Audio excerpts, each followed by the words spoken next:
जय हिंद साथियों, कैसे हैं आप सब। स्वागत है आपका एक बार फिर आपके अपने YouTube channel Shri Shyam classes में। जी हाँ साथियों, आपका जो बेसब्री से इंतजार था अधिगम की क्लास का, आज वो क्लास आएगी और बनती कोशिश मैं कोशिश करूंगा कि पूरे अधिगम के सिद्धांत इसी क्लास में आपको उपलब्ध करवा सकूं साथियों। तो अधिगम का जो सबसे इंपॉर्टेंट इस पूरी साइकोलॉजी में अगर अपन बात करें तो 50% में अकेला अधिगम रहता है, समझने की विकसित तौर पे बात करें तो, क्योंकि थोड़ा टॉपिक कठिन है। इसमें अलग अलग प्रकार के सिद्धांत भी बहुत इंपॉर्टेंट है साथियों। दो सवाल कम से कम सिद्धांतों से निकल कर आएंगे, इसमें से हो सकता है 2 से 3 पहुंच जाए अधिगम के सिद्धांतों से। तो साथियों बने रहिएगा इस पूरी क्लास के साथ में। अभी तक की जो साइकोलॉजी की पूरी क्लास थी उसमें सबसे इंपॉर्टेंट रोल अदा करेगा आपके आज अधिगम की जो क्लास है, और मैं कोशिश कर रहा हूं कि पूरा अधिगम इसी एक ही क्लास में रखूं और पूरा का पूरा मैं बोर्ड के ऊपर लिखूं। पूरी की पूरी जो आपके नोट्स दिए हैं अधिगम के, जो मैंने साइकोलॉजी के नोट्स दिए, पूरे कोशिश करूंगा कि अधिगम को पूरा बोर्ड के ऊपर ही समझाऊं, क्योंकि जो मैंने पीछे जो अपने रिटन नोट्स में जो समझा रहा था, मुझे लगता है कि वहां पर अधिगम थोड़ा कठिन रहेगा समझाना। तो इसलिए मैं कोशिश कर रहा हूं यहां पर आपको पूरा अच्छे से। और क्लास अगर पसंद आए तो अच्छा कमेंट करना है, अगर लगे कि हाँ क्लास में थोड़ा बहुत भी है आपको कि सर इसमें ये सुधार कीजिएगा, तो वो सुधार भी जरूर करेंगे साथियों। सबसे ज्यादा जो डिमांड है साथियों एसएसटी की है। एसएसटी की शॉर्टकट बता दीजिए साथियों। साथियों एसएसटी का अगर बात करूं तो शॉर्टकट कुछ भी नहीं है। जरूर वो है कि टॉपिक बता सकता हूं कि सर इस टॉपिक में से यहां से सवाल बनता है। वो टॉपिक मैंने आपको अगर एक क्लास अगर आप देखोगे तो बना रखी है, मैं लिंक डिस्क्रिप्शन में दे दूंगा उस क्लास का। वहां पर आप जाकर के इंपॉर्टेंट सवालों की जो मैंने बनाई है कि इस पूरे सिलेबस को लिखा बोर्ड के ऊपर, फिर उसमें से ये टॉपिक में से सवाल यहां से 2 बनेंगे, यहां से 1 बनेगा, यहां से 3 बनेंगे, वो पूरा मैंने बताया साथियों। तो वहां जाकर के आप देख सकते हैं साथियों। एसएसटी का कोई शॉर्टकट नहीं है साथियों, पूरा भंडार है एसएसटी का। कितने टॉपिक है, कितने करवाए कितने नहीं करवाए, बहुत बड़ी है एसएसटी। संस्कृत और हिंदी की क्लासें अपनी चल रही है, तो बनती कोशिश अब देखिएगा साथियों अधिगम। सबसे पहले अधिगम को अगर देखो हिंदी में अर्थ समझ में नहीं आए तो इंग्लिश में इसको कहा जाता है साथियों लर्निंग। क्या कहेंगे? लर्निंग। लर्निंग का मतलब क्या होता है साथियों? सीखना। इसका सामान्य अर्थ क्या हो जाएगा? सीखना। यानी कोई भी चीज आप कब सीखते हो साथियों? जब आपको क्या हो, व्यक्ति के व्यवहार में अभ्यास, बार बार अभ्यास करा हो आपने, आपने एक्सपीरियंस किया हो तथा प्रशिक्षण किया हो, तो उसकी वजह से आपके व्यवहार में क्या आ जाता है? स्थायी परिवर्तन आ जाता है साथियों। इसको क्या कहते हैं? इसी को कहते हैं अधिगम। इसी को क्या कहते हैं साथियों? अधिगम कहते हैं। जैसे कि छात्रों की जो कहें अपन बात करें, जैसे कि मैं पढ़ाते की बात करूं कि कुछ सवाल में गलती होगी, कुछ नहीं हुई, तो बार बार मैंने अभ्यास करा है, बार बार उसे एक्सपीरियंस किया है, प्रशिक्षण करा है। अब अगर मैं बात करूं आपकी भी, तो अगर आपने बार बार एमसीक्यू करे हैं, बार बार टीचिंग मेथड पढ़ी है, तो अब वो जो टीचिंग मेथड है वो आपको अच्छे से तैयार हो गई साथियों। अगर मैं आपसे पूछूं आगमन विधि के जनक कौन है, तो आप कहोगे अरस्तु है। तो वो क्या हो गया? आपने बार बार क्या करा है साथियों? उसका अभ्यास करा है, उसका अनुभव एक्सपीरियंस करा है और उसका प्रशिक्षण भी करा है। तो व्यक्ति के व्यवहार में कब परिवर्तन आता है स्थायी? जब उसने अभ्यास करा हो, जब उसने अनुभव किया हो, जब उसने प्रशिक्षण, यानी 3 चीजों की वजह से स्थायी परिवर्तन हो जाता है। और इसी स्थायी परिवर्तन को अपन क्या कहते हैं? अधिगम कहते हैं कि व्यक्ति में परिवर्तन हो गया, अब उसने कुछ ना कुछ सीख लिया है। साथियों यहाँ एक लाइन है बीच में जो अपने नोट्स में भी है, व्यवहारवाद का जनक किसको कहा जाता है? क्योंकि यहाँ पे व्यवहार जो शब्द है ना, इसकी वजह से मैंने यहाँ व्यवहारवाद लिया है। तो व्यवहारवाद का जनक किसको कहा जाता है साथियों? वाटसन को। अब देखिएगा यहाँ परिभाषा है, मैंने 5 परिभाषाएं ली है, पांचों की पांचों मुख्य जबानी याद हो जाएगी आपको। अगर इनमें से सवाल आएगा, जो परिभाषा मैं बोर्ड पे लिखता हूं वो परिभाषा एज इट इज मुख्य जबानी आपको याद रहेगी साथियों। देखना, क्रो व क्रो, दो क्रो आपके गुरु है, क्रो ही शिष्य है। तो उन्होंने बात कही है कि आदत, अभिवृत्ति एवं ज्ञान का अर्जन अधिगम कहलाता है। आदत, अभिवृत्ति एवं ज्ञान का अर्जन, यानी कि मैंने जो नोट्स में लिखा 2 करो आज 3 बातें बता रहे हैं। 2 करो आज 3 बातें बता रहे हैं। आदत, अभिवृत्ति और ज्ञान। ज्ञान को लिखा है मैंने साथियों जय। ज्ञान को क्या लिखा है? जय लिखा है। जैसे कि जय किससे मिलकर बनता है? हिंदी में अपन ने पढ़ा था, जय और ये से मिलकर बनता है। तो 2 करो आज 3 बातें बता रहे हैं। कौन कौन सी? आदत, अभिवृत्ति और ज्ञान की बातें बता रहे हैं साथियों। 2 करो आज 3 बातें बता रहे हैं।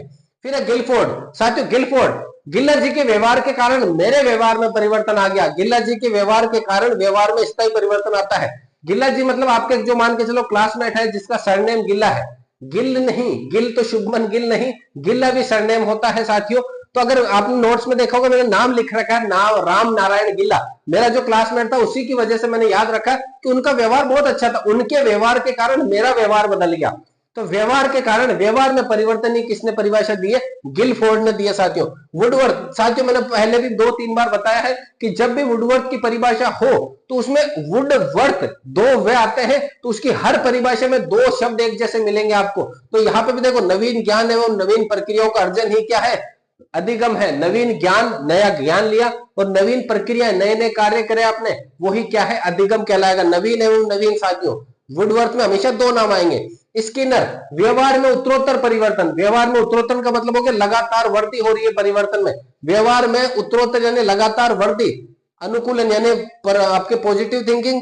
व्यवहार में उत्तरोत्तर लगातार पॉजिटिव थिंकिंग के जो प्रदर्शित हो रहा है। नर का मतलब हो गया उत्तरोत्तर, नर का मतलब हो गया तर, नर का मतलब क्या हो गया? तर हो गया साथियों।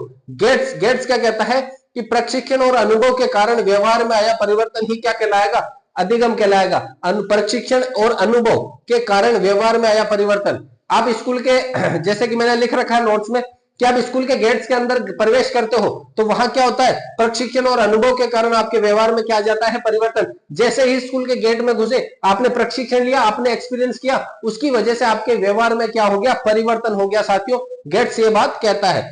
फिर देखो, इसके 3 प्रकार है अधिगम के: गामक अधिगम, भावात्मक अधिगम और संज्ञानात्मक। गामक मतलब हाथ पैर चलाना, क्रिया करना। ये कब करता है बच्चा? ये अनुकरण विधि होती है जिसमें बच्चा शैशव अवस्था में करता है, हाथ पैर चलाना। फिर हो गया आपके गामक। गामक का मतलब होता है साथियों, मस्तिष्क में बिंब बनता है। जैसे मैंने आपको कह दिया कि 27 फरवरी को आपका सेंटर आ गया जयपुर, तो आपके मन में इमेजिन होगा जयपुर जाना है, इस बस में जाना है, यहां से ट्रेन पकड़नी है, वहां रुकना है, उस दोस्त के रुकना है, उस हॉस्टल में रुकना है। ये आपके मस्तिष्क में क्या कहलाएगा? भावात्मक पक्ष कहलाएगा, जहां आप सोच विचार करते हो साथियों। सुनकर या स्पर्श करके सीखता है बच्चा। बच्चा सुनेगा, सुनकर सीख जाता है, या हाथ लगाकर स्पर्श करके सीख जाता है साथियों। बाल्यावस्था में प्रयत्न और भूल की विधि, प्रयत्न और भूल की विधि। गर्म वस्तु के हाथ लगाया, वहां स्पर्श करा उसने, फिर वो प्रयत्न करा उसने, अब वो भूल गया, अब वो कभी वापस उस गर्म वस्तु के हाथ नहीं लगाएगा। यानी कि क्या करेगा? वो सीखेगा। किस अवस्था में? बाल्यावस्था में स्पर्श करके भी सीख सकता है साथियों। फिर संज्ञानात्मक और संकल्पनात्मक। मस्तिष्क में पूरी कल्पनाएं जो चलती है, मस्तिष्क में पूरी कल्पनाएं चलती है, उसी को क्या कहते हैं? संकल्पनात्मक साथियों। सूझबूझ विधि इसमें काम में ली जाती है। मस्तिष्क में कल्पनाएं जो चलती है, सूझबूझ विधि के आधार पर चलती है। ये विधि पूरी की पूरी कहां लागू होती है साथियों? किशोर अवस्था में। तो अधिगम के 3 प्रकार है: गामक, भावात्मक और संकल्पनात्मक। गामक यानी क्रिया, क्रिया कब करोगे? अनुकरण विधि में, हाथ पैर चलाना करना शैशव अवस्था में होगी। फिर उसके बाद में बात करें भावात्मक। भावात्मक कौन सी अवस्था में होगी? बाल्य अवस्था में स्पर्श करके आपके सीखेगा, या फिर आपके सुन करके सीखेगा। गर्म वस्तु के हाथ लगाएगा, प्रयत्न और भूल विधि इसमें काम में ली जाती है साथियों। फिर है संकल्पनात्मक। संकल्पनात्मक में क्या होगा साथियों? आपके मस्तिष्क में जो कल्पनाएं बनेगी, और छात्र इसमें कौन सी अवस्था में सीखता है? किशोर अवस्था में सूझबूझ विधि काम में ली जाती है। फिर अधिगम की प्रमुख विशेषता साथियों, विशेषता बहुत सी है, मेन मैंने ली है। ये उद्देश्य पूर्ण होता है। कोई भी चीज अगर आप अधिगम, आज के समय अगर साइकोलॉजी पढ़ रहे हो मेरे से, तो आपका एक उद्देश्य है। आपका उद्देश्य है रीट को पास करने का, रीट की पात्रता प्रमाण पत्र, जो आपके सर्टिफिकेट आपको लेने का, ताकि आप मेंस में बैठ सको। ये क्या है साथियों? आपका उद्देश्य है।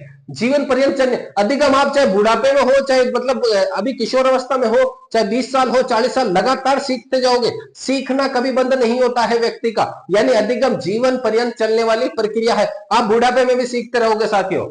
सार्वभौमिकरण प्रक्रिया। सार्वभौमिकरण का मतलब हो गया, अगर मैं इंडिया में यहां रह करके अगर कुछ सीख रहा हूं, तो वही प्रक्रिया अगर मैं विदेश में दोहराऊं तो वहां पर भी सीखता हूं। सार्वभौमिकरण का मतलब हो गया यूनिवर्सल है साथियों। अधिगम यूनिवर्सल प्रक्रिया है। सकारात्मक और नकारात्मक दोनों प्रकार से होता है साथियों। सकारात्मक, अगर मैंने 3 घंटे मेहनत करी, 3 घंटे मेहनत करी, तो ये बोर्ड पूरा मैं भर के आज अधिगम कंप्लीट करा दूंगा, तो ये मेरा पॉजिटिव थिंकिंग होगी। मैंने 3 घंटे मेहनत करी, लेकिन फिर भी मैं आपको अधिगम पूरा नहीं करवा पाया साथियों, तो ये क्या है? अधिगम तो है, लेकिन कौन सा है? नकारात्मक अधिगम है साथियों। अधिगम सकारात्मक और नकारात्मक दोनों हो सकते हैं। आपने प्रयास करा, आपने प्रयत्न करा, लेकिन जो परसेंटेज, जो आप 120 नंबर की उम्मीद लगा के बैठे हैं, वो 120 नंबर आ गए, तो वो सकारात्मक अधिगम है। लेकिन अगर 120 की आपने पूरी मेहनत करी और 100 नंबर आपके आए, तो वो क्या है? नकारात्मक अधिगम भी होता है साथियों। फिर इसके वक्र देखो, सरल रेखीय। अगर आपने 5 घंटे में 5 चैप्टर पूरे पढ़ लिए, तो वो सरल रेखीय है। आपने मात्रा ज्यादा ले ली, 6 चैप्टर पढ़ दिए 5 घंटे में, 5 घंटे में 6 चैप्टर पढ़ दिए 5 घंटे में, तो वो क्या है? धनात्मक। आपने 5 चैप्टर, 4 ही चैप्टर पढ़ पाए 5 घंटे में, तो वो ऋणात्मक। आपने एक दिन तो पूरे 5 घंटे में 10 चैप्टर पढ़ दिया, अगले दिन 5 घंटे में 2 ही चैप्टर पढ़े, तो वो क्या है, मिश्रित वक्र बनेगा साथियों। और अगर आपसे एग्जाम में पूछे कि अधिगम का वक्र कैसा होता है, तो अधिगम का वक्र हमेशा ऊपर की तरफ जाता हुआ एक सीधी सरल रेखा में बनता है साथियों। ध्यान देना, कौन सी रेखा में, सीधी सरल रेखा में बनता है साथियों। कौन सा, अधिगम का वक्र अगर पूछे तो अधिगम लगातार ऊपर बढ़ने वाली प्रक्रिया है, अधिगम लगातार ऊपर की ओर बढ़ने वाली प्रक्रिया है। अधिगम को प्रभावित करने वाले कारक, अभिप्रेरणा, अभिप्रेरणा मतलब मोटिवेशन। आपको अगर मैंने मोटिवेट, अगर आज से पहले अगर मान के चलो मैं जब 26 जनवरी से आप मेरे चैनल से जुड़े, 26 जनवरी बाद मैंने लगातार क्लासें शुरू करी है, 26 से लेकर के 30 तक तो मैं मतलब क्लास एक रेगुलर नहीं थी अपनी, कुछ थी, लेकिन उसके बाद जैसे मैंने मोटिवेट करना शुरू करा, छात्रों के मेरे पास कमेंट आए कि सर आप अच्छा पढ़ा रहे हो, हमें लगातार जारी रखें, तो मैंने आपको मोटिवेट करा, तो आप उसकी वजह से क्या हो रहे हो, आज साथियों कम से कम 10 से 15 नंबर एक्स्ट्रा लेकर के चल रहे हो। तो वो क्या है, अभिप्रेरणा से अधिगम को प्रभावित कर सकते हैं, अधिगम को प्रभावित कर सकते हैं। लेकिन अगर आप ऐसी फ्रेंड सर्किल में चले गए जहां पर आपको ये बोला जा रहा है कि अब 10 दिन बचे, आपका कुछ नहीं हो सकता, अगली बार देखेंगे, तो आप 100% है कि अधिगम ये आपकी पात्रता पास नहीं कर सकते। मोटिवेशन का बहुत फर्क पड़ता है साथियों। विषय वस्तु, आपके पास कंटेंट क्या है, आपके पास कंटेंट बड़ी बड़ी किताबें हैं, आपके पास बड़े बड़े कोचिंगों के बड़े बड़े नोट्स है, तो आपकी पात्रता खतरे में है साथियों। अगर आपने पूरा कर रखा है सिलेबस कवर तो बहुत अच्छी बात है, लेकिन अगर अंतिम समय में अगर आप बड़े बड़े नोट्स ढूंढते हो तो वो क्या है साथियों, मूर्खता है। यानी कि क्या करें, विषय वस्तु, आपके पास कंटेंट बहुत सीमित और स्मार्ट वाला होना चाहिए। जो अपना 21 रुपए वाला कोर्स है उसमें आप देख सकते हैं साथियों, 21 रुपए मैंने बता भी दिया क्यों रखा था, वरना फ्री भी दे सकते थे साथियों। वातावरण, इन्वायरमेंटल, अगर आपका फ्रेंड सर्किल अच्छा है, वो सबके सब तैयारी करने वाले, सबकी सोच पॉजिटिव है, तो मैं 100% कह रहा हूं कि आपकी सोच भी अपने आप पॉजिटिव हो गई होगी। लेकिन अगर आप ऐसे सर्कल में रह रहे हैं जहां पे ये पिछड़े कर रहे हैं आपको कि नहीं होगी यार, अब तो अगले साल देखा जाएगा, तो आपकी सोच भी नेगेटिव होगी और आपने भी तैयारी छोड़ दी होगी साथियों। परिपक्वता, जैसे जैसे एज बढ़ती है, परिपक्व होता है व्यक्ति, अनुभव सीखता है, तो उसके अंदर समझने, सोचने समझने की शक्ति भी बढ़ती है साथियों, तो परिपक्वता का भी फर्क पड़ता है। सीखने की विधि, सीखने की विधि से साथियों अगर मैं आपको सिखा रहा हूं, अधिगम आपसे पहले, आज से पहले किताबों में भी पढ़ा आपने, अलग अलग टीचर से भी पढ़ा है, लेकिन मैं कह रहा हूं सिखाने की जो टेक्निक होती है, जो लगातार जो विधि है, उस विधि से अगर सीखते हो तो उसका फर्क पड़ता है साथियों। अपनी पिछली क्लासों में जो कमेंट आपके आ रहे हैं भर भर के, वो यही प्रमाण कर रहे हैं कि वो जो आज आपसे पहले पढ़ा और अब जो पढ़ रहे हो उसमें फर्क है साथियों। सीखने की विधि का फर्क बहुत पड़ता है। मानसिक विकास, आपके मस्तिष्क में एक पॉजिटिव थिंकिंग होनी चाहिए। मानसिक का क्या होना चाहिए, मस्तिष्क के रूप में विकास होना चाहिए। शारीरिक विकास हो गया कोई दिक्कत नहीं है, लेकिन अगर मस्तिष्क पूरा विकास नहीं हो पा रहा है तो अधिगम को प्रभावित कर सकता है साथियों। नवीन ज्ञान और पूर्व ज्ञान, पुराना ज्ञान आपको नवीन ज्ञान में अगर सहायता कर रहा है तो अधिगम क्या होगा, सपोर्ट करेगा। अगर आपने पहले से हिंदी पढ़ रखी है बहुत शानदार तरीके से, तो संस्कृत में उसको पॉजिटिविटी मिलेगी, संस्कृत की आप ग्रामर आराम से सीख सकते हो। लेकिन पूर्व ज्ञान यहाँ पे हिंदी वाला नवीन ज्ञान को सहायता कर रहा है साथियों। लेकिन अगर मैं बात करूं कि अगर पूर्व ज्ञान आपने इंग्लिश पढ़ रखा है और अब आप हिंदी में पढ़ना चाहते हैं, या आपने हिंदी पूरी पढ़ रखी है पूर्व में, अब आप उसको इंग्लिश में ट्रांसलेट वगैरह करना चाहते हैं, तो साथ ही उसका अधिगम पर कोई प्रभाव नहीं पड़ेगा। अधिगम के सिद्धांत, ध्यान देना, इसके अधिगम के सिद्धांत शुरू होंगे अगली स्लाइड में। उसमें सबसे पहले उद्दीपन और अनुक्रिया। उद्दीपन, रीट आपकी उद्दीपन है साथियों। रीट क्या है, उद्दीपन है, जिसके लिए आप अनुक्रिया कर रहे हो, पढ़ रहे हो, लगातार दिन रात एक कर रहे हो, वो क्या है, अनुक्रिया है। अगर आप उद्दीपन, रीट आपके लिए क्या हो जाएगी साथियों, उद्दीपन होगी। जिस प्रकार से, जिस उद्देश्य के लिए आप कार्य करते हो वो अनुक्रिया कहलाती है। तो रीट को पास करने के लिए आप कार्य कर रहे हो, अनुक्रिया है, और रीट आपकी क्या है, उद्दीपन या स्टिमुलस है साथियों। और आपके जो पढ़ाई कर रहे हैं वो क्या है, रेस्पॉन्स या अनुक्रिया है साथियों। तो आप समझ गए होंगे कि उद्दीपन और अनुक्रिया किसे कहते हैं। वह वस्तु या स्थिति जो व्यक्ति के कार्य करने के लिए प्रेरित करती है उसे अपन क्या कहेंगे, उद्दीपन। और अनुक्रिया किसे कहते हैं, उद्दीपन के अनुसार किया जाने वाला कार्य आपके अनुक्रिया कहलाएगा साथियों। तो साथियों अब अपन मेन जो पूरा इस चैप्टर की रीढ़ की हड्डी है, विभिन्न प्रकार के अपने सिद्धांत, उन सिद्धांतों की तरफ चलते हैं साथियों। तो साथियों अब बात करते हैं सबसे इंपॉर्टेंट, पूरी साइकोलॉजी के जो सबसे इंपॉर्टेंट नियम है दो। एक तो थॉर्नडाइक ने दिया है आपका कौन सा सिद्धांत साथियों, उद्दीपक अनुक्रिया सिद्धांत। उसके बाद में एक और सिद्धांत है पुरातन अनुबंधन शास्त्री अनुबंधन यानी CR थ्योरी, पावलोव ने दी है। ये दो नियम है साथियों। इस पूरी स्लाइड से मैं 101% गारंटी ले सकता हूं साथियों कि एक सवाल, इस पूरी स्लाइड से एक सवाल आपके 100% आएगा इन दो नियमों से। हर बार हर साल एग्जाम में पूछा जाता है। आप चाहे पुराने पेपर उठा के देख लेना, चाहे 3 साल 4 साल पुराने जो भी जितने भी पेपर है, 3 4 5 जितने भी आपके पास, इस स्लाइड से 101% एक सवाल मिल रहा है साथियों। और ये पूरे के पूरे मैंने नोट्स से as it is line to line उठाई है, नोट्स में सेम इजी तरह से लिखा हुआ है, उसकी लाइन टू लाइन मैंने यहाँ पे कॉपी करी है। बस ये इसलिए है कि समझाने में थोड़ी सुविधा रहे साथियों। तो नोट सामने लेकर के बैठ जाना है साथियों। तो देखो, व्यवहारवादी सिद्धांत और संज्ञानवादी सिद्धांत। व्यवहारवादी वह सिद्धांत कहलाएंगे जहां पर उद्दीपक और अनुक्रिया दो शब्द साथ में आ रहे हैं। उद्दीपक और अनुक्रिया में से, यानी भोजन पहले दिया जाएगा फिर अनुक्रिया करेगा, अनुक्रिया कर रहा है तो फिर भोजन दिया जाएगा, ऐसा कुछ अगर हो तो वो क्या कहलाएंगे, व्यवहारवादी कहलाएंगे। और ये पशु और मानव दोनों में होते हैं साथियों। जबकि संज्ञानात्मक और सिद्धांत कौन से होंगे, जहां पर आपके ज्ञान संबंधी बातें हो, वह कौन से हो जाएंगे साथियों, संज्ञानवादी सिद्धांत। अगर जो व्यवहारवादी नहीं हो, जिसमें केवल और केवल कौन से हो, सीआर, एसआर और आरएस थ्योरी और एक आपके क्लार्क हल वाला पुनर्बलन का, ये वाले सिद्धांत क्या होते हैं, चार सिद्धांत ऐसे हैं जो व्यवहारवादी है। इसके अलावा जितने भी सिद्धांत है वो सब क्या आपके संज्ञानवादी है साथियों। सबसे पहले देखो, थॉर्नडाइक को प्रथम शैक्षिक मनोवैज्ञानिक कहा है। प्रथम शैक्षिक मनोवैज्ञानिक किसे कहा है, थॉर्नडाइक को कहा है। थॉर्नडाइक ने उद्दीपक अनुक्रिया सिद्धांत दिया, प्रयास त्रुटि सिद्धांत दिया, संबंधवाद, संयोजनवाद, और इसको कहते हैं आरएस थ्योरी। साथियों किसी भी नाम से पूछा जा सकता है, उद्दीपक अनुक्रिया यानी स्टिमुलस रेस्पॉन्स, एसआर थ्योरी। प्रयास और त्रुटि, बार बार प्रयास करें, बार बार त्रुटि मिल रही है, लेकिन लास्ट में जाकर के क्या मिलेगी, सफलता जरूर मिलेगी। ये जब इस भूखी बिल्ली को सफलता मिल सकती है बार बार प्रयास करने पे, तो आपको क्यों नहीं मिल सकती साथियों, आपको भी मिलेगी। आपको करना क्या है, बार बार प्रयास करते जाना है। वो कहता है ना, करत करत अभ्यास के जड़मति होत सुजान, यही थॉर्नडाइक ने कहा है अपने अभ्यास के नियम में, करत करत अभ्यास के जड़मति होत सुजान। अगर इनको यहाँ पर भूखी बिल्ली को मांस का टुकड़ा मिल सकता है, तो आप किस खेत की मूली हो साथियों, आपको भी सफलता मिल सकती है। बस करना क्या है, माइंड को कांस्टेंट रख के क्लास को देखना है साथियों। प्रयास त्रुटि, इसके बाद संबंध, ये क्या करता है आपके उद्दीपक और अनुक्रिया में क्या बता रहा है साथियों, संबंध बता रहा है, इसलिए इसको संबंधवाद का सिद्धांत भी कहते हैं। पुस्तक थी इनकी एजुकेशन साइकोलॉजी 1913, जिसमें इस नियम का पूरा उल्लेख था साथियों। कौन सी पुस्तक थी, एजुकेशन साइकोलॉजी 1913 में ये दी गई है। प्रयोग क्या करा, सबसे पहले भूखी बिल्ली, उसको पिंजरे में बंद करा। पिंजरे में बंद करने के बाद में भूखी बिल्ली ने क्या करा, जो बाहर मांस का टुकड़ा रख दिया। अब जब बताओ कमरे में वो भूखी है बिल्ली पूरी, अब उसको तड़पड़ाहट करेगी, वो पिंजरे में बाहर मांस का टुकड़ा रख दिया, अब उसको तो उस मांस के टुकड़े को लेना है, चाहे कैसे भी ले, चाहे कैसे भी एन केन प्रकार, चाहे उसको क्या करना है, वहां भोजन मान सकते हो आप। अगर भोजन को लेना ही है, उसको क्या करना, भोजन ग्रहण करना ही है। अब वो क्या करेगी, उछल रूपी अनुक्रिया करेगी, इधर उधर उछल कूद करेगी पिंजरे में, बार बार प्रयास करेगी, बार बार उसको क्या होगी, असफलता मिलेगी, लेकिन फिर से कोशिश करेगी, फिर से असफलता, बार बार प्रयास करने पर लास्ट में जाकर वो पिंजरा खोल लेगी, और पिंजरा खोलते ही वो टूट कर किस पर पड़ेगी, भोजन पर पड़ेगी साथियों। अर्थात थॉर्नडाइक ये कहता है कि अनुक्रिया होगी,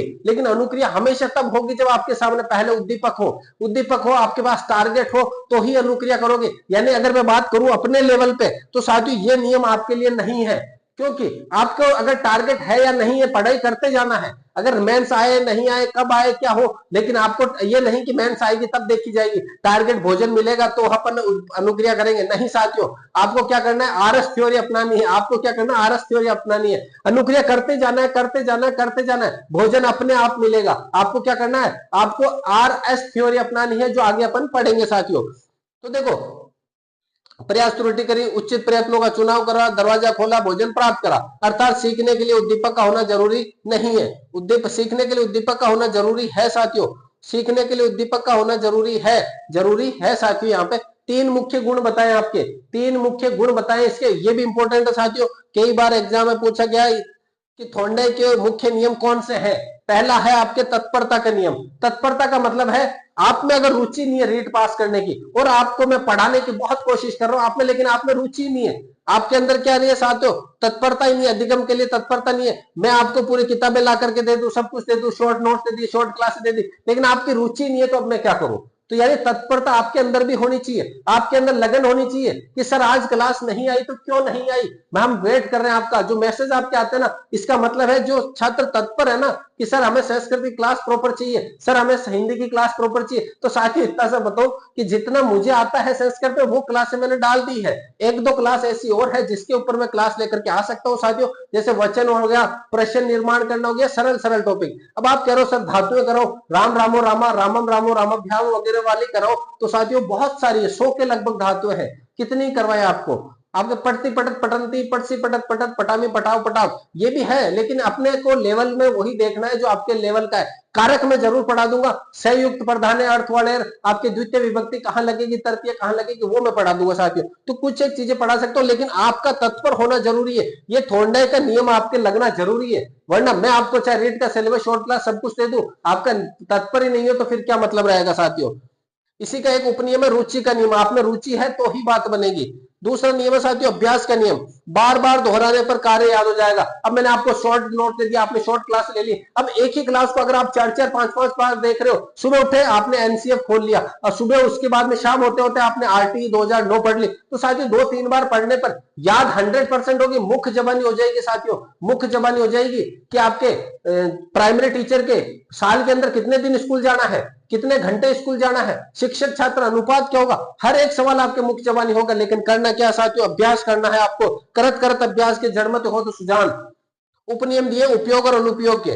फिर है प्रभाव और परिणाम का नियम, अगर सफलता और असफलता का प्रभाव पड़ता है, सफलता अगर आपको मिलती है, जैसे सीईटी ग्रेजुएशन का रिजल्ट आया अभी 2-3 दिन पहले, और उसमें अगर सफल हुए, भले ही आपके जो 11 लाख में से 70% को पास करा है, लेकिन सफलता का पॉजिटिव इफेक्ट पड़ता है साथियों, पॉजिटिव इफेक्ट। और जो असफल हुए ना उनके ऊपर नेगेटिव इफेक्ट भी पड़ता है, सफलता असफलता का बहुत ज्यादा प्रभाव पड़ता है साथियों। यदि इस क्लास के बाद सुखद अनुभव है तो अधिगम प्रभावी है। यदि आप मेरी जो क्लास देख रहे हैं वो पढ़ने के बाद में आपको एक अनुभव हो रहा है कि हाँ यार वास्तव में कोई टीचर है जिन्होंने हमें अच्छे से पढ़ाया है, तो वो क्या है, अधिगम है। वो क्या है, सुखद अनुभव है, तो वो अधिगम प्रभावी है। मैंने जो आपको सिखाया वो क्या है, प्रभावी है साथियों। और अगर आपको लग रहा है कि यार टाइम खराब हो गया हमारा, तो वो अधिगम क्या है, प्रभावी नहीं है साथियों। इसके गौण नियम, बहु प्रतिक्रिया करने, बहुत बार प्रतिक्रिया करनी, आंशिक क्रिया बहुत छोटी क्रिया करनी है, मानसिक तैयारी करनी है, आत्मीकरण, खुद के ऊपर ध्यान, साहचर्य परिवर्तन। साथ ही गौण नियम इतने इंपॉर्टेंट नहीं है, लेकिन मुख्य तीनों नियमों में से सवाल बार बार बन रहा है, चाहे वो सीटेट के पेपर ले लो, चाहे अपने रीट के पेपर ले लो।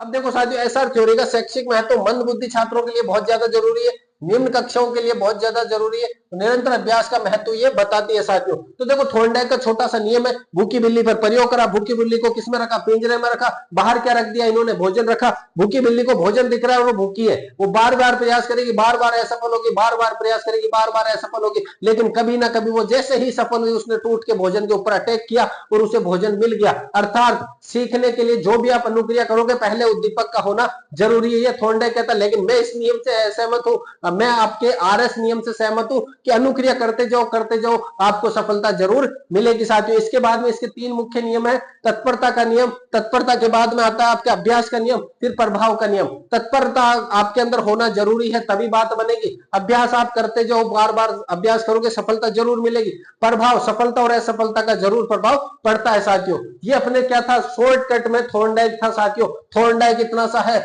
बस मुख्य जबानी याद हो गया होगा, 100% दावे से कह सकता हूं। अगर क्लास प्रॉपर देखोगे तो ये सभी के सभी नियम आपके एक एक नियम मुख्य जबानी आपके मुख पर होंगे उत्तर। जब एमसीक्यू करने बैठोगे तब सीधी माइंड में ये क्लास चलेगी आपके कि हाँ सर ने इस तरह से पढ़ाया था और एक एक शब्द हमें याद है साथियों।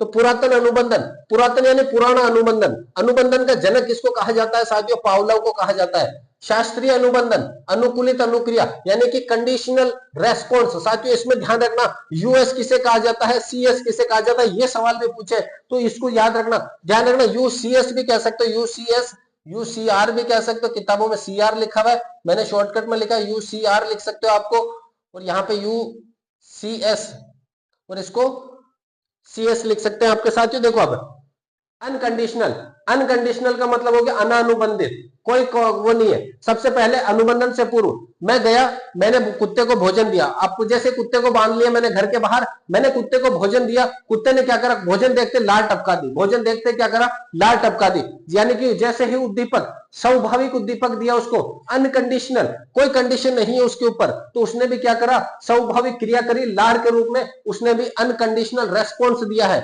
अनकंडीशनल रेस्पॉन्स दिया है, लार टपका के दिया है। लेकिन अगली बार मैं गया, मैंने घंटी बजाई और उसके 2, 4, 5 सेकंड बाद में उसको भोजन दे दिया। जैसे ही मैंने घंटी बजाई उसके 5-10 सेकंड बाद में मैंने उसको भोजन दे दिया। यानी कि घंटी क्या है, कृत्रिम उद्दीपक है, कंडीशनल आपके स्टिमुलस है, कंडीशनल भोजन दिया मैंने, कंडीशन रखी घंटी बजा के, फिर आपको क्या कर दिया मैंने, अनकंडीशनल भोजन दे दिया, तो कुत्ते ने तो वही देखा, भोजन मिल गया उसको, 10 सेकंड बाद मिला तो क्या हुआ, लेकिन उसने फिर क्या करा, स्वाभाविक क्रिया करी, अनकंडीशनल रेस्पॉन्स दिया, स्वाभाविक क्रिया करी। लेकिन तीसरी बार मैंने क्या करा, उसको सिर्फ घंटी बजाई है, सिर्फ घंटी बजाई, लेकिन वो तो बेचारा घंटी का मतलब यही समझता है कि घंटी बजी है तो मुझे भोजन मिलेगा, घंटी बजी है तो मुझे भोजन मिलेगा। तो वहां पर उसने क्या करा, फिर से लार टपका दी, लेकिन वो लार क्या है, कंडीशनल लार टपकाई आपके साथियों, क्योंकि कंडीशनल भोजन दिया तो कंडीशनल लार टपकाएगा। लंबे समय तक अनकंडीशनल यानी कि आपके अनुबंधित आपके भोजन देवे, या फिर अनुबंधित भोजन देवे तो अनुक्रिया क्या होगी, कंडीशनल होगी। साथ अनकंडीशनल रेस्पॉन्स होगा ही होगा। अगर आप बार बार उसको चाहे कृत्रिम भोजन दो, चाहे आप उसको स्वाभाविक भोजन दो, अगर इस प्रकार से कंटिन्यू दे रहे हो तो उसका निश्चित तौर पर स्वाभाविक क्रिया यानी निकलेगी, लार निकलेगी साथियों। ये मैंने आपने देखा होगा कि मैंने एक अपने नोट्स के अंदर एक लिखा है कि जो मैं डेली बानी के लिए एक चॉकलेट लेके जाता हूँ, तो बानी मेरी ही बच्ची का नाम है। तो मैं उस समय जब नोट्स लिख रहा था तो मेरे याद आया कि यार वो जब मैं लेट नाइट घर पे जाता हूँ, कोचिंग से घर जाता हूँ, तो वो वेट करती है कि पापा आएंगे और चॉकलेट लेकर के आएंगे। अब वो अगर मान के चलो किसी दिन बाई चांस में भूल जाता हूं, तो भी वो उसी प्रकार से वेट करती है कि वो आएंगे पापा तो मेरे लिए चॉकलेट लेकर के आएंगे साथियों। तो ये यहाँ पर मैंने पूरा का पूरा सटीक बैठा है। बानी जो आप नाम पढ़ रहे हो मेरी खुद की ही बच्ची का है साथियों, तो ये यहाँ पर ये नियम रखा है। इसके बाद बात करें साथियों, इसी के अंदर एक अच्छी आदतों का विकास होगा। पुनर्बलन शब्द बी एफ स्किनर ने दिया, इसके अगले वाले में अपन पढ़ेंगे साथियों। दृश्य श्रव्य सामग्री पर ये बल देता है, अच्छी आदतों का विकास करता है, निम्न कक्षाओं हेतु सुलेख के लिए इंपोर्टेंट है साथियों। इसमें पूरी की पूरी सारणी है, इसमें से सवाल बनता है बहुत ज्यादा। यहाँ पर बार बार यूसीएस यूआर और ये इनमें से सवाल पूछे, इनका मतलब क्या है, तो इनका मतलब यू का मतलब होता है अनकंडीशनल और सी का मतलब हो गया कंडीशनल। कंडीशनल मतलब कृत्रिम, एक ही है घंटी, लास्ट में जब केवल घंटी दोगे तो केवल लार निकलेगी उसमें, ये भी ध्यान रखना साथियों। तो ये थे अपने दोनों नियम। इसके बाद अपन बात करते हैं आगे वाले नियमों की साथियों। तो साथियों हम बात करते हैं अधिगम के तीसरे नियम की। साथियों दो नियम मैंने पूरे के पूरे आपको व्हाइट बोर्ड में समझाए थे। अब यहाँ पे व्हाइट बोर्ड की लाइनें ही मैं यहाँ पर रखूंगा, नोट्स की ही लाइनें अपन व्हाइट बोर्ड पर लिख रहे हैं, तो मैंने सोचा क्यों ना ये थोड़ा जल्दी किया जाए, क्योंकि बोर्ड पर लिखना और थोड़ा सा यहाँ पर समझाने में थोड़ा सा फायदा ये है कि यहाँ पर मैं आपको थोड़ा जल्दी कोर्स करवा सकता हूँ साथियों, क्योंकि दिन थोड़े कम बचे हैं।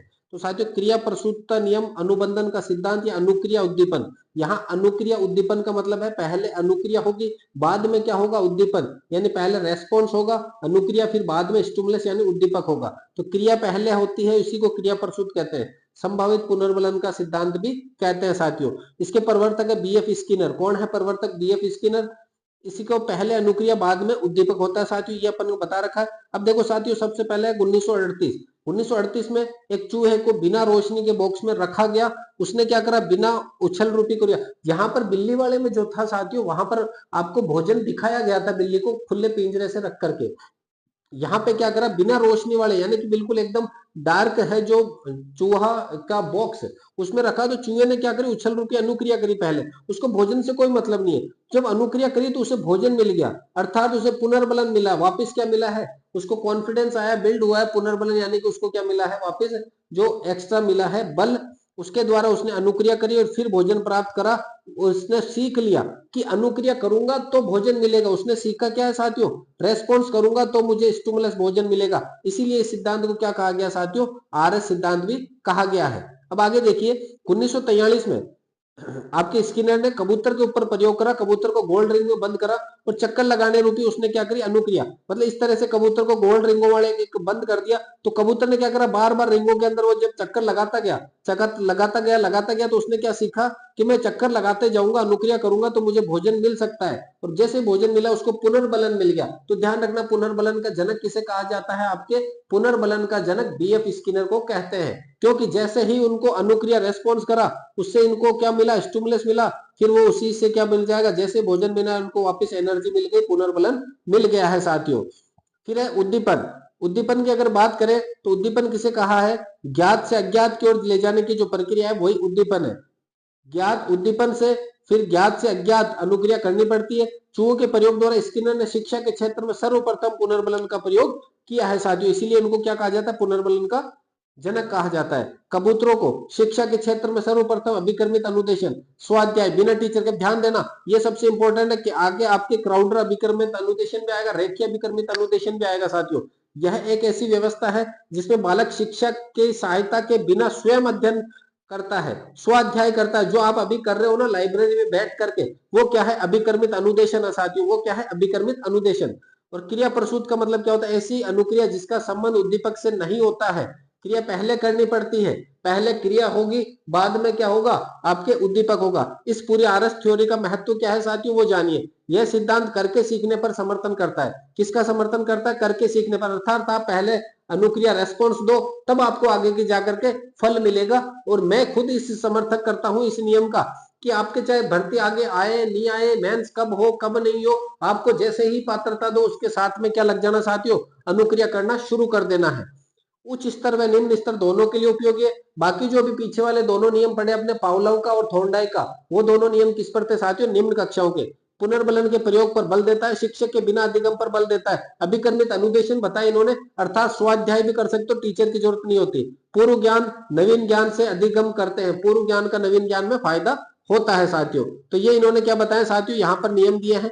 इसके बाद चलते हैं अपन चौथा नियम, सूझबूझ का नियम, अंतर्दृष्टि का नियम, समग्र आकृति का नियम, अवयववादी का नियम या गेस्टोल्टवादी का सिद्धांत साथियों। सबसे पहले बात करें गेस्टोल्टवादी। गेस्टोल्ट का मतलब होता है समग्र यानी संपूर्ण। जो भी अपने, अगर मान के चलो आप जिस रूम में बैठे हो, उस रूम के अंदर अगर आप चारों तरफ देख रहे हो, तो वो क्या है साथियों? वो संपूर्ण है। वो क्या है? संपूर्ण है। और इसके प्रवर्तक कौन है साथियों? वर्दिमर, कोहलर और कोपका। वर्दिमर, कोहलर और कोपका, इन्होंने सब कौन से जानवर पर प्रयोग करा? चिंपांजी नामक बंदर पर प्रयोग करा है। चिंपांजी नामक बंदर पर ध्यान देना, चिंपांजी नामक नाम पूछा जाता है पर्टिकुलर उसका, कि किस पर उन्होंने प्रयोग करा है।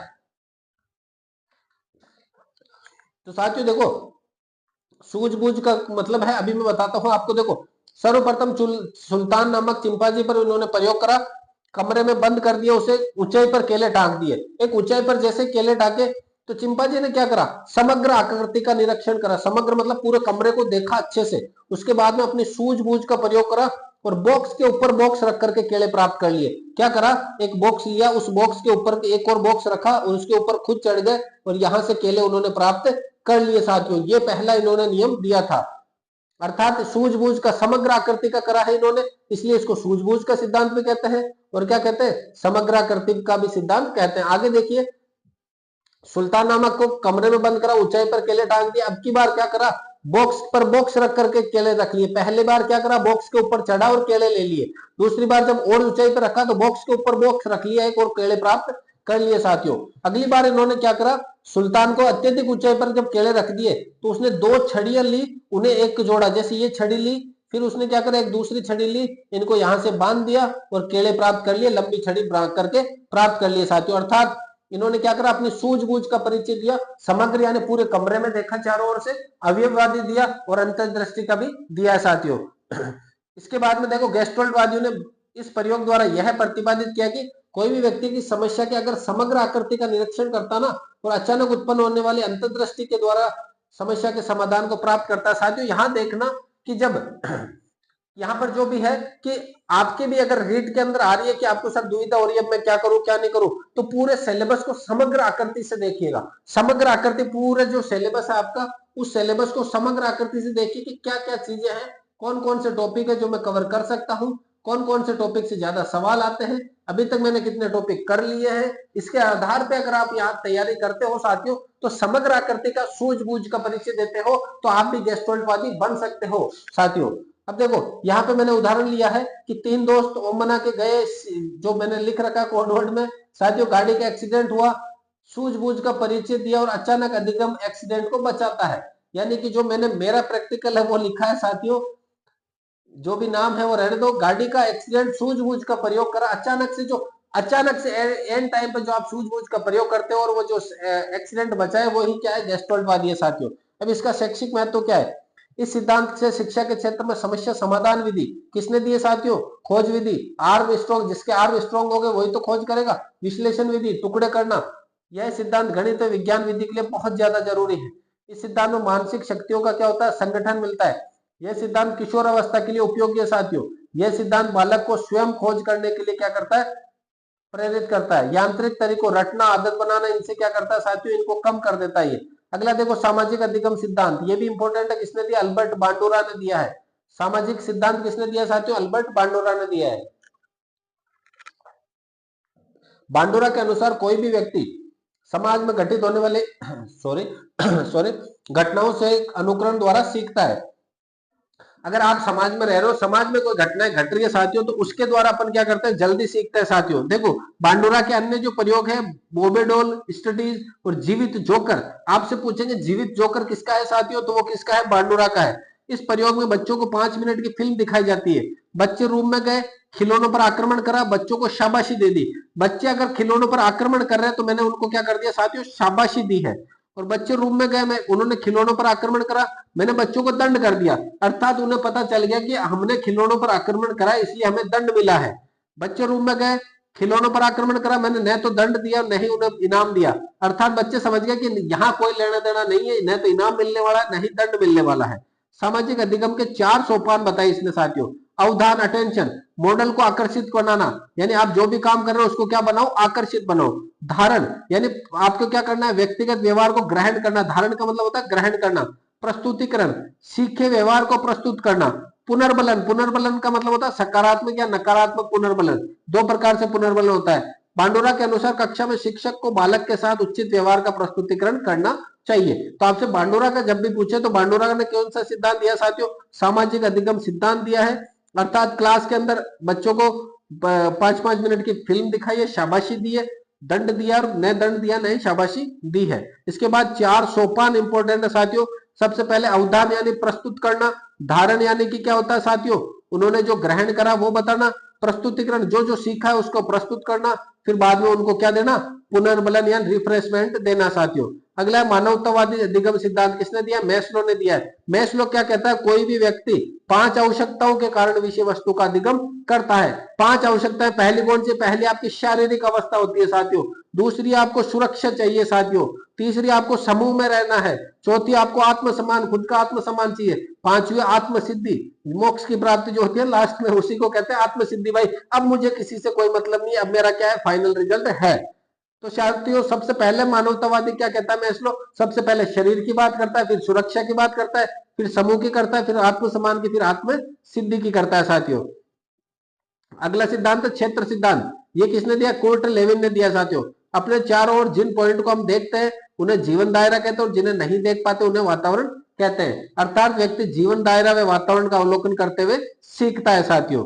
अगला देखो चीना अधिगम सिद्धांत। देखो छोटे छोटे सिद्धांत है, आपको मेन जो सिद्धांत है ना साथियों, उद्दीपक, अनुक्रिया, प्रयास, थॉर्नडाइक, पावलोव, स्किनर के 3 मोस्ट इंपोर्टेंट आपके सूत्र थे, जो सिद्धांत थे, उनमें से 100% 2 सवाल तक पूछे जाते हैं साथियों। बाकी सवालों में बाकी जितने भी सिद्धांत है इतने मोस्ट नहीं है, तो आपको उनके प्रवर्तक और उसके अंदर क्या चीजें वो याद रखना है। चिन्ह, चिन्ह, चिन्ह जो होता है, चिन्ह क्या होता है? टोल मैन, या लंबे आदमी के क्या कर दिया आपने? लंबे यानी टोल आदमी के क्या कर दिया?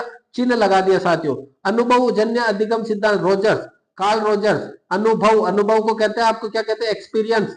एक्सपीरियंस को रोजर्स से मैंने जोड़ रखा है। अनुभव द्वारा सीखा गया ज्ञान बालक के मस्तिष्क में स्थायी रूप से रहता है। अगला देखो साथियों सबसे इंपॉर्टेंट ये भी है, संज्ञानात्मक अधिगम सिद्धांत किसने दिया है? जेरोम ब्रूनर ने दिया है संज्ञानात्मक। लेकिन एक और ध्यान रखना, ये तो संरचनात्मक है, सॉरी संरचनात्मक ब्रूनर ने दिया है, और संज्ञानात्मक किसने दिया साथियों? जीन पियाजे ने दिया है। किसी भी, अब संरचनात्मक नियम क्या कहता है जेरोम ब्रूनर का? कि किसी भी बालक को स्थायी अधिगम के लिए निश्चित संरचना का अवगत कराना जरूरी है। ब्रूनर के अनुसार अधिगम की अवस्थाएं क्या होती है? एक तो ज्ञानेंद्रियों द्वारा अधिगम, एक अनुकरण द्वारा, और एक स्वयं समस्या का हल करके। देखना, ज्ञानेंद्रिय यानी मस्तिष्क के द्वारा, अनुकरण यानी कि शेषोवस्था में जो होता है ना, छात्र बार बार देख करके सीखता है, और किशोर अवस्था में होता है समस्या समाधान अधिगम साथियों। पुनर्बलन सिद्धांत किसने दिया? वैसे तो पुनर्बलन का जनक किसे कहा जाता है साथियों? स्किनर को कहा जाता है, लेकिन यहाँ गणित से संबंधित नियम दिए जाते हैं, ये किसने दिया? क्लार्क एवं हल ने दिया। इसीलिए क्लार्क एवं हल को क्या कहा जाता है? व्यवहारवादी सिद्धांत। पावलोव को, स्किनर को, थॉर्नडाइक को और हल को क्या कहते हैं? आपके व्यवहारवादी जनक कहते हैं, व्यवहारवादी सिद्धांत के प्रमुख कहते हैं। इन्होंने चूहों पर प्रयोग करा और सीखने के लिए क्या दिया? पुनर्बलन आवश्यक है। आवश्यकता की पूर्ति के लिए आवश्यकता की कमी शब्द का प्रयोग किया गया। सूत्र BDH, बी का मतलब व्यवहार, डी का मतलब चालक, और एच का मतलब आदत दिया गया साथियों। अब ये इंपॉर्टेंट है साथियों, मैंने लगा भी रखा है इंपॉर्टेंट। संज्ञानवादी अधिगम सिद्धांत किसने दिया? जीन पियाजे ने दिया साथियों, इंपॉर्टेंट है। मानव व्यवहार के 3 पक्ष होते हैं, ज्ञानात्मक, क्रियात्मक और भावात्मक। 3 संबंध होते हैं साथियों। पहला देखो, ज्ञानात्मक, क्रियात्मक और संज्ञानात्मक में से जीन पियाजे ने संज्ञानात्मक पर जोर दिया है। तो संज्ञानात्मक अधिगम सिद्धांत के प्रवर्तक कौन है? जीन पियाजे है साथियों। पियाजे ने संज्ञानवादी संरचनाओं को निर्माण हेतु निम्न प्रतिक्रिया दी है। पहला आत्मीकरण, दूसरा समायोजन, तीसरा अनुकूलन। जीन पियाजे के अनुसार बच्चे 4 चरणों से होकर गुजरते हैं। पहला संवेदी क्रियात्मक अवस्था, जन्म से 2 वर्ष तक की होती है। पूर्व संक्रियात्मक अवस्था 2 से 7 वर्ष तक की। इस पूरे नियम को साथियों मैंने जीन पियाजे को बाल विकास में, किशोर अवस्था वाले में पूरा विस्तार से अपन ने कर चुके हैं साथियों, इसलिए यहाँ शॉर्टकट लिखा हुआ है। अनुकूलन का मतलब होता है अब एडजस्टमेंट करना। स्थूल या मूर्त संक्रियात्मक 7 से 11 वर्ष, औपचारिक 11 से ऊपर की वर्ष साथियों। तो साथियों ये अपन ने पूरा पढ़ चुके थे, इसलिए मैंने शॉर्टकट लिखा है। अधिगम के संप्रत्य, व्यवहारवादी के मैंने 4 ही बताए, जहां पर आपके उद्दीपक और अनुक्रिया हो। कौन कौन से? थॉर्नडाइक, स्किनर, पावलोव, बांडुरा, और एक आपके कौन सा है साथियों? क्लार्क हल भी है। संज्ञानवादी इसके कौन कौन है? वातावरण में मानसिक शक्तियां, वर्दिमर, कोहलर, कोपका, लेविन, जीन पियाजे, ब्रूनर। अब निर्मितवादी संज्ञानवाद, बच्चों के मस्तिष्क में अगर ज्ञान पहले से है, तो न्यूटन के मस्तिष्क में गुरुत्वाकर्षण पहले से था, तो निर्मितवाद के प्रमुख समर्थक कौन है? वाइगोत्स्की है। निर्मितवाद का मतलब होता है आपके मन मस्तिष्क में थोड़ा बहुत ज्ञान जो पहले से है ना साथियों, उसी को निर्मितवाद कहा गया है।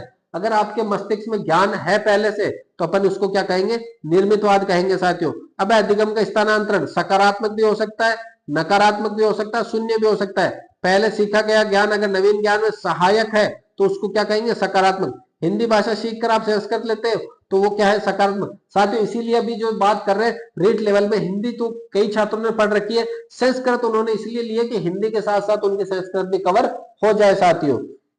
फिर बात करें नकारात्मक, हिंदी सीखकर उर्दू लिखना।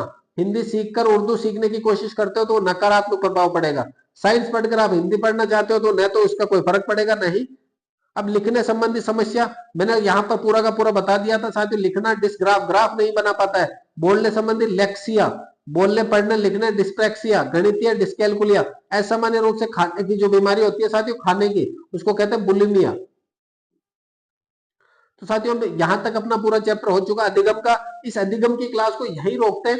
चिंतन वाला जो टॉपिक है और अभिप्रेरणा वाला जो टॉपिक है उसको अपन एक साथ करेंगे। तो अधिगम को मैंने यहाँ स्पष्ट तौर पे पूरा का पूरा समझा चुका हूं साथियों। तो अगर क्लास पसंद आई है तो क्या करना है आपको? क्लास को लाइक करना है, दोस्तों के साथ शेयर जरूर करना है साथियों। क्या करना है? शेयर जरूर करना है इस क्लास को। और लास्ट में जो मैं प्रश्न पूछ रहा हूं उसका जवाब देना है साथियों। आपसे मैं एक ही प्रश्न पूछूंगा कि उस प्रश्न का आपको जवाब देना है। सीधा सा है, प्रथम शैक्षिक मनोवैज्ञानिक कौन है? प्रथम शैक्षिक मनोवैज्ञानिक कौन है साथियों? ये आपको बताना। प्रथम शैक्षिक मनोवैज्ञानिक कौन है? प्रथम शैक्षिक मनोवैज्ञानिक का नाम आपको कमेंट में करना है साथियों। अगर पूरी क्लास अच्छे से देखी है तो आपको ये सवाल का जवाब अच्छे से आता होगा साथियों। प्रथम शैक्षिक मनोवैज्ञानिक कौन है साथियों? इसके बाद जस्ट अपन लेकर आएंगे चिंतन और आपके अभिप्रेरणा की क्लास। तो मिलते हैं साथियों अगली क्लास में, तब तक के लिए जय हिंद, वंदे मातरम।